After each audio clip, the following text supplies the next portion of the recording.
What up, guys? It's Grant's Comics here, and today we'll be reviewing X-Men number 283. Right there, boom.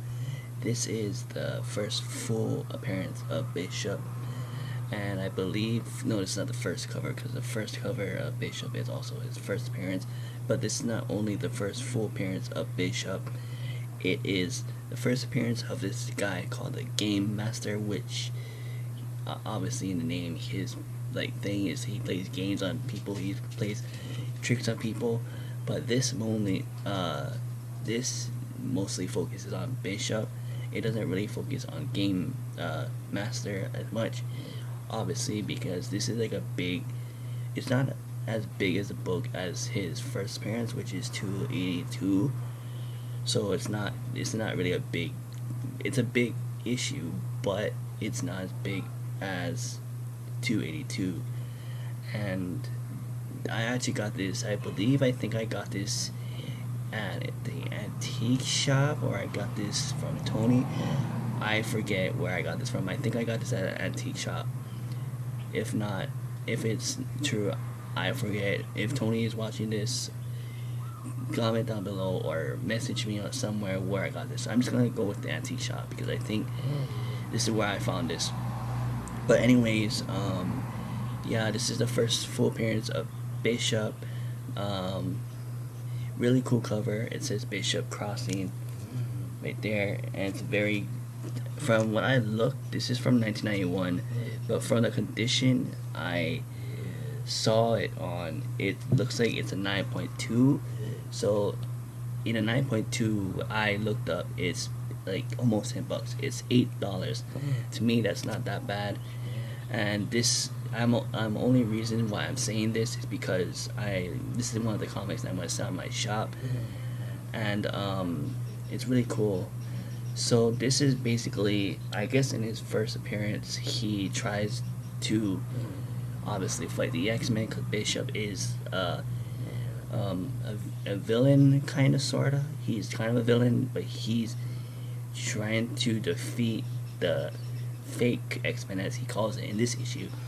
He calls the X-Men of the fakes because he's like a fan. He's one of those people, like in real life, if you are a fan of somebody, you admire them and stuff like that. And the way how I admire, like, Spider-Man and stuff, Bishop in this issue, he admires the X-Men, and he basically calls out the X-Men for calling them fake. But how can you call someone fake if they how can you call the X-Men fake if you can see their powers? So that doesn't make sense to me. And one of his powers, he's a time traveler from the future, and one of his powers is he can absorb the X-Men's powers. He's kind of like Absorbing Man from Thor, where Absorbing Man can absorb like wood and metal and stuff like that, and concrete. He absorbs X-Men's powers, so he absorbed. He has his own powers. Like, he has a laser beam. He has a gun.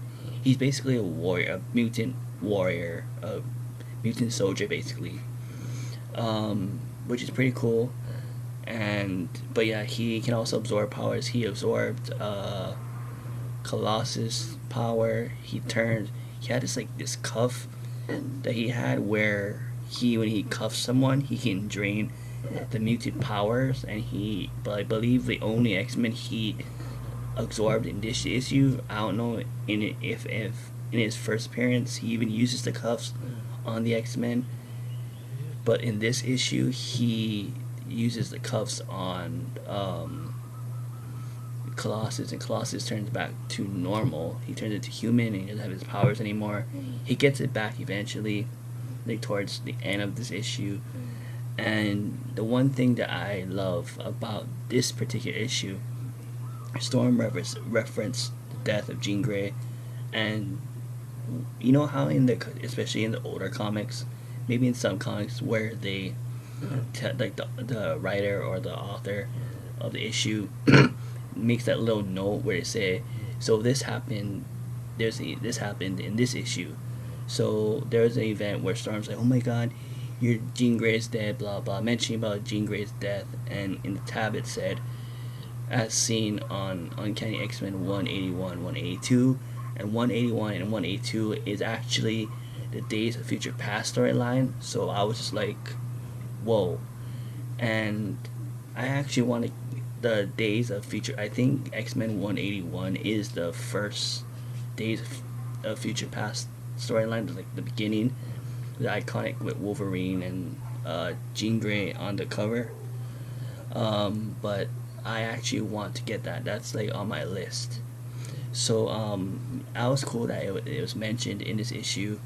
So that's just an overall. And then the game master, he is like he has this club called the Hellfire Club, who also wants to just to eliminate the X-Men. So Bishop wants to eliminate the X-Men because he thinks they're fake. Like there's fake X-Men, they're not even real. And the Hellfire Club game master and the Hellfire Club just wants to eliminate the X-Men because they're annoying. So a lot of people in this issue have issues with the X-Men. See what I did there? But yeah, it's a really cool issue from 1991.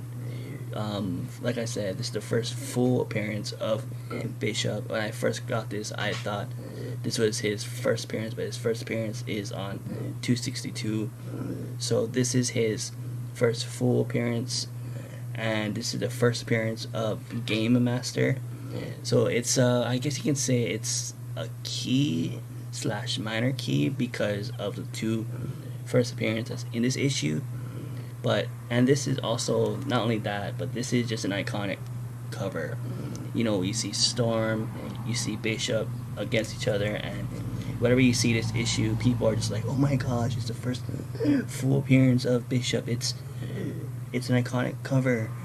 But someone who has this from when they were a kid or something, they must have liked the story.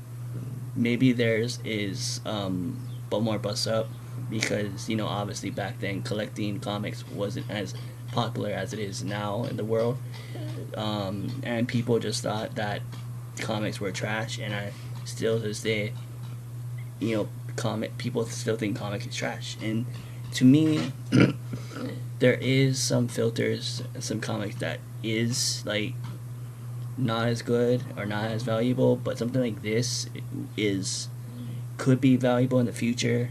I mean, this is $8 in the grade that it's in. If it was a 9.8, I think it would be like $12 or $10 or something like that. But people just think it's trash. Comic books is not worth anything. And like I said a few minutes ago, it depends on what comic you have in your collection. If you have a super key, that's valuable. If you have something like a minor key, not as much. So it actually depends on what you have. But anyways, I'm gonna stop brabbling about this before I end this video. This is actually a 9.2, and I looked on one of my comic apps. 9.2 is like $7.50. So this is an $8 book in the condition it's in, which is very cool. I think that's good enough for me. But anyways, here's one more look on 283. Bishop Crossing right there. Boom. Right there. But anyways, that's it for now. Give this video a thumbs up and subscribe. And if you guys ain't subscribed to Grant's Comics channel and you're watching this video right now, make sure you subscribe.